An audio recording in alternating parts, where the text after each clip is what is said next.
ஓம் சாந்தி. சிந்தனை செய் மனமே என்ற இந்த நிகழ்வில் இன்று நாம் காரன் கோ நிவாரன் கரோ என்ற ஸ்லோகனை பற்றி பார்ப்போமா? ஏன்னா நாம் காரணம் சொல்லியே பழகிட்டோம். எதையும் நம்ம செய்யாமல் இருக்கணும்னா பல காரணங்களை கண்டுபிடிப்போம். அது உண்மையான காரணமாகவே இருக்கணுங்கிற அவசியமும் இல்லை. சில நேரம் நாம் செய்ய வேண்டியதை ஒத்தி போடணும்னு வச்சிங்க, தள்ளி வைக்கணும்னு வச்சிங்க, அப்போயும் நம்ம காரணம் சொல்லுவோம். அதனால்தான் பாபா சொல்கிறாங்க, காரணம் சொல்பவர்கள் காரியம் செய்வதில்லை, காரியம் செய்பவர்கள் ஒருபொழுதும் காரணம் சொல்வது இல்லை. ஆக நாம் முதல்ல ஸ்வாட் அனாலிசிஸ் பண்ண தெரியணும்.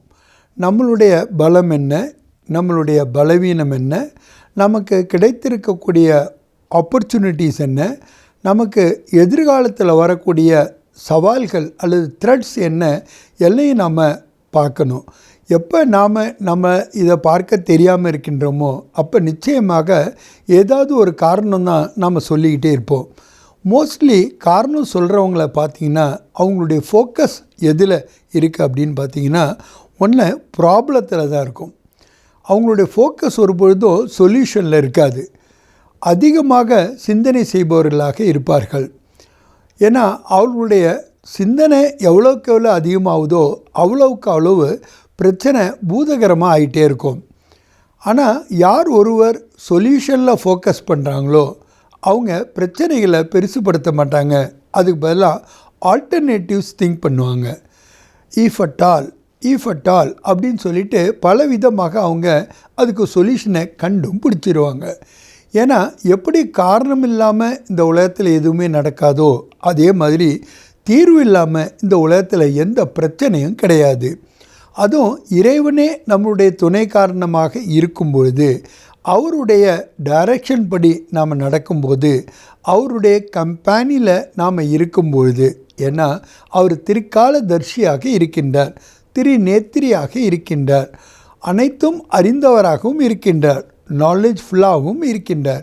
அதனால தான் நாம் நம்மளுடைய இந்த பிராமண வாழ்க்கையில் நம்மளுடைய பயணமானது இனிமையானதாக என்டர்டெயின்மெண்ட்டாக என்ஜாய் பண்ணக்கூடிய இருக்கிறதுக்கான மெயின் காரணமே இதுதான். ஏன்னா அவருடைய கம்பெனியில் நாம் அதை என்ஜாய்மெண்ட்டை நாம் செய்து கொண்டே இருக்கின்றோம். ஆனால் யார் ஒருவர் அதிகமாக காரணம் சொல்கிறாங்களோ, எப்படி அவங்க ப்ராப்ளத்தில் ஃபோக்கஸ் பண்ணுறாங்களோ அதே மாதிரி தங்களுடைய லிமிட்டேஷன்ஸ் அதுலேயும் அவங்க ஃபோக்கஸ் பண்ணுவாங்க. அது ரிசோர்ஸஸாகவும் கூட இருக்கலாம், அல்லது ஈவன் தங்களுடைய எக்ஸ்பீரியன்ஸாக கூட இருக்கலாம். அதை அவங்க பெரிதிப்படுத்தி யோசிக்கின்றார்கள். அதே மாதிரி மோஸ்ட் ஆஃப் த டைம்ஸ் பார்த்திங்கன்னா தங்களுடைய ஃபெயிலியர்ஸ் அல்லது பாஸ்ட்டை தான் அவங்க ஃபோக்கஸ் பண்ணிகிட்டே இருப்பாங்க.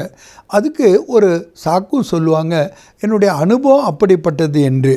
ஆக பழைய அனுபவங்கள், பழைய திங்கிங், பழைய எக்ஸ்பீரியன்ஸ் எதுவுமே நமக்கு இப்போ பயன்பட போவதில்லை. அதே மாதிரி நாம் பிறருடைய உதவி கிடைக்கிறதில்லை அப்படிங்கிற கம்ப்ளைண்ட் பண்ணுறதும் சரி, அல்லது பிறரை ப்ளேம் பண்ணுறதும் அவங்களுடைய நேச்சராக இருக்கின்றது. ஆக இப்படிப்பட்ட எதிர்மறையான நேச்சர்லேருந்து நாம் வெளியில் வர்றதுக்காக தான் பாபா இந்த ஸ்லோகனை தாரணை செய்ய சொல்லியிருக்கின்றார். காரணன் கோ நிவாரன் கரோ, காரணம் சொல்லாதீர்கள். என காரியம் செய்ய வேண்டுமென்றால் அதற்கான காரணங்களை கண்டுபிடிப்பவர்களாக இருக்க வேண்டுமே தவிர ஒன்றை செய்யாமல் இருப்பதற்கான அல்லது ஒத்தி போடுவதற்கான அல்லது நாம் அதிலிருந்து விலகி கொள்வதற்கான காரணங்கள் கூறுவதில் எந்த ஒரு பயனும் இல்லை இந்த புருஷோத்தம சங்கம யுகத்தில். நல்லது. ஓம் சாந்தி.